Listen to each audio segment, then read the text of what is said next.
বেগম খালেদা জিয়াকে মনে করি তিনি তার শত্রু দ্বারা হত্যা হয়েছেন এবং শহীদ হয়েছেন। তার যে জীবনী সেটা এই যে নতুন বছর আসতেছে সেখানে পাঠ্যসূচিতে অন্তর্ভুক্ত করার একটি দাবি আমি জানিয়ে রাখবো।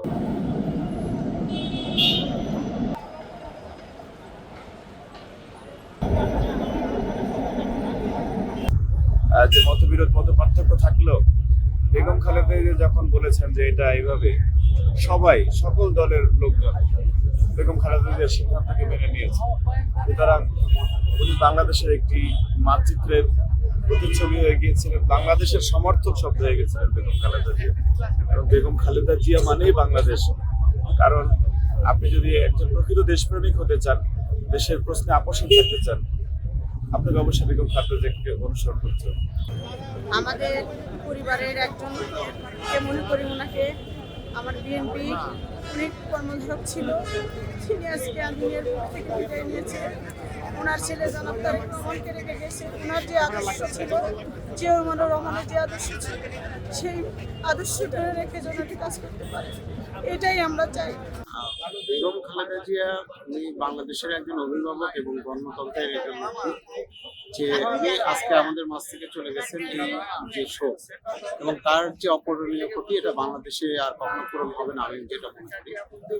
আমার একটা স্মৃতি মনে পড়ে, যেদিন আমি বেগম খালেদা জিয়াকে প্রথম দেখতে পারি আমাদের সৈয়দপুর, নীলফামারী জেলার সৈয়দপুর, উনি একটি জনসভায় এসেছিলেন, 4 দলীয় জোটের জনসভা।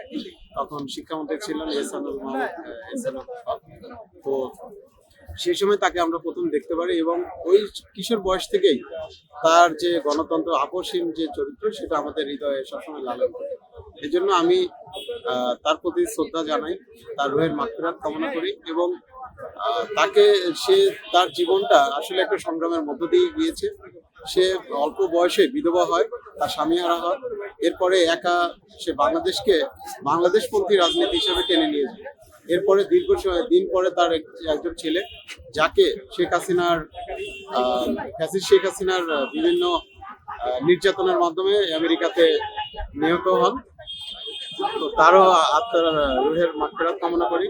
এবং পরবর্তীতে তার যে আরেকজন সন্তান লন্ডনে এসে বসবাস করতেন এবং আমাদের মাঝে বর্তমানে ফিরে এসেছেন, তাকেও সেই শেখ হাসিনার চরম নির্যাতন করেন এবং শেখ হাসিনার মেইন টার্গেটই ছিল যে জিয়া পরিবারকে এই বাংলাদেশ থেকে ধ্বংস করা এবং নিশ্চিহ্ন করা, যার প্রেক্ষাপটে তিনি দীর্ঘদিন তাকে যে সামান্য একটি মামলায় তাকে জেল খাটায় এবং সেখানে তাকে আমরা সন্দেহ করি মানে এখানে হয়তো কোনো স্লো পয়জনিং করা হয়েছে, না হলে সে জেলখানায় যাওয়ার পরেই কেন তার লিভার সিরোসিস এর মতো একটি রোগ, এটা দীর্ঘদিন যাবৎ দীর্ঘদিন এই জীবাণুটা থাকলে মানুষের এটা হয়, কিন্তু খুব অল্প দিনের মধ্যে এটা প্রকাশ পায়। তার মানে বোঝাই যায় যে এটা একটা পরিকল্পিত হত্যাকাণ্ড।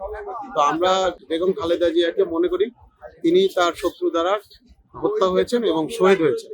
আমরা সেটা বিশ্বাস করি এবং আল্লাহর কাছে দোয়া করি তাকে মহান আল্লাহ তাআলা তাকে জান্নাত নসিব করবেন এবং তিনি চিরদিন আমাদের হৃদয়ে গণতন্ত্র এবং আপোষহীন চরিত্র হিসেবে আমাদের মাঝে বেঁচে থাকবেন এবং তার যে জীবনী সেটা এই যে নতুন বছর আসতেছে সেখানে পাঠ্যসূচিতে অন্তর্ভুক্ত করার একটি দাবি আমি জানিয়ে রাখবো।